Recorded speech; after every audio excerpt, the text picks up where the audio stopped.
नमस्कार, सुप्रभात, good morning. मैं प्रोफेसर कृष्णा आप सभी का स्वागत करता हूं। दोस्तों, जैसा कि हम सब जानते हैं कि लॉकडाउन चल रहा है, हम सब अभी अपने घर में हैं। आई होप आप भी अपने घर में होंगे, सेफ होंगे एंड लॉकडाउन का पूर्णतः पालन कर रहे होंगे। लेकिन जो बच्चे अभी 11th को जस्ट पास करके, बिना एग्जाम के पास करके अभी 12th में गए हैं, उनके ऊपर अभी भी ये अपने पढ़ाई को लेकर प्रेशर है, खासकर जिनको मैथमेटिक्स एज ए सब्जेक्ट है।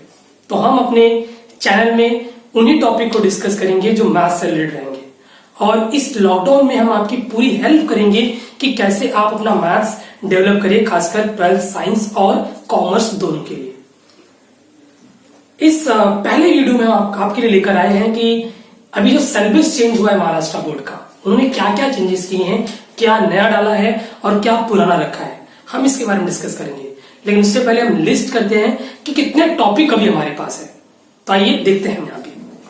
जैसा पहले जैसा सेम हमारे पास मैथ्स 1 और मैथ्स 2 दो बुक पहले से है। आप नंबरिंग देख रहे होंगे, 7 टॉपिक और 7 टॉपिक।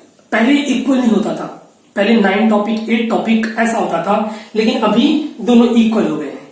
क्या निकाला है, क्या नया डाला है, ये हम आपसे बात करेंगे। मैथमेटिकल लॉजिक ये पहले भी था, अभी भी है same. Matrices, trigo, pair of straight line and vector, ये पांचों लगभग सेम है, इसमें कोई चेंजेस नहीं किया इन्होंने। लेकिन जैसे आप 6 पे आएंगे तो बीच में एक काउंट यहाँ पे गायब है। आपको बता दें कि इससे पहले यहाँ पे 3 डायमेंशन ज्योमेट्री ये चैप्टर हुआ करता था, लेकिन उन्होंने इसकी स्किप कर दिया और एक्स्ट्रा चेंजेस क्या किए गए, अगर आपको दिख रहा होगा तो यहाँ पे मैंने एन लिखा है, एन फॉर न्यू। इन्होंने लाइन और प्लेन जो डिफरेंट चैप्टर होते थे उसको कंबाइन कर दिया।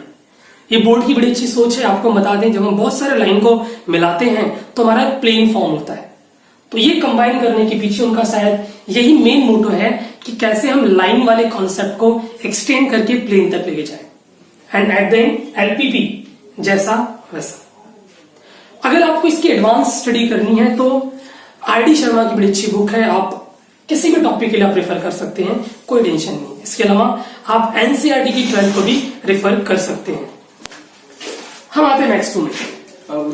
आपने 11th में कंटिन्यू टॉपिक पढ़ लिया होगा पहले से, तो यहां पे 12th में आपको टॉपिक नहीं दिखेगा, तो काउंट आपका स्टार्ट होगा डिफरेंशिएशन से। तो देखिए क्या क्या सेम है, मैं लिस्ट कर रहा हूं। डिफरेंशिएशन सेम है, यहां सी दिख रहा होगा आपको, बट उसमें थोड़ा सा चेंजेस है। अब तक हमने किसी भी फंक्शन के इनवर्स का डेरिवेटिव नहीं निकाला था महाराष्ट्र बोर्ड में, लेकिन इस बार ये टॉपिक नया आया है। ये 10% यहाँ पे एक्स्ट्रा जोड़ा है, बाकी रेस्ट ऑफ थिंग सेम, जैसा है वैसे। दूसरा आपका एप्लीकेशन ऑफ डिफरेंशिएशन सेम, कोई चेंज नहीं। Indifferent integration, different integration, application of differential equation, probability and binomial distribution, ये सारे टॉपिक लगभग सेम है, बस एक छोटा सा चेंजेस, वो भी कहां पे, आपके डिफरेंशिएशन में। ओके, इसके अलावा रेफरेंसेस की हम बात करेंगे। अगर आप अपने टेक्स्ट बुक को रेफर करेंगे बहुत बेस्ट होगा। अगर उससे ज्यादा आपको जानना है तो खासकर कैलकुलस पार्ट के लिए, ये जो सारे टॉपिक है पार्ट 2 के, इसको हम कैलकुलस पार्ट बोलते हैं। इसके लिए आप चिटले एंड जोशी की बुक रेफर कर सकते हैं। अपार्ट फ्रॉम दैट एनसीईआरटी बहुत बेस्ट होगी। तो ये हुआ आपका साइंस का एनालिसिस। अब हम बढ़ते हैं कॉमर्स के सिलेबस की तरफ। आइए हम बात करते हैं कॉमर्स के सिलेबस के बारे में कि कॉमर्स मैथ्स में इन्होंने क्या क्या चेंजेस किए हैं। तो सबसे पहले हम चेंजेस के बारे में बात करेंगे। आपको बता दें कि कॉमर्स मैथ्स में कुछ भी चेंज नहीं किया है, उल्टा इन्होंने क्या किया है, कुछ टॉपिक एक्स्ट्रा ऐड किए हैं, बस ये एक चीज यहाँ पे चेंज किया है। तो चलिए यहाँ पे हम पार्ट 1 की बात करें। पार्ट 1 में mathematical logic same, matrices, differentiation, application of differentiation, integration, different integration, application of different integration and differential equation. ये जो लास्ट का टॉपिक है आपका डिफरेंशियल इक्वेशन, ये पहले आपके पास नहीं था, लेकिन अभी आपको ये पढ़ना पड़ेगा। मतलब ये वो टॉपिक था जो केवल साइंस वालों के साथ था, लेकिन अभी आप भी इसे पढ़ेंगे, मतलब इसका आपको एक्स्ट्रा बर्डन झेलना पड़ेगा। इसके अलावा ये दो topic, definite and application of definite integration, ये दोनों टॉपिक पहले कंबाइन थे, लेकिन अभी इसको अलग अलग कर दिया है, लेकिन कंटेंट कुछ चेंज नहीं किया है, जो है वैसे का वैसे रखा है। अब हम पार्ट 2 की बात करते हैं। यहां लगभग कुछ भी चेंज नहीं है। पहला chapter commission, brokerage and annuity, दूसरा इंश्योरेंस, तीसरा linear regression, time series, index number, LPP. अगर आपको याद होगा तो 11th में आपने एलपीपी पढ़ा था, तो जहां पे आपने इसको छोड़ा है वहीं से स्टडी को थोड़ी सी आगे बढ़ाई गई है।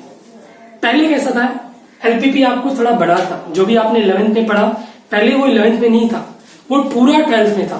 तो आपको वो पूरा कॉम्पैक्ट यानी 6 से 7 एक्सरसाइज आपको 12th में पढ़ना पड़ता था।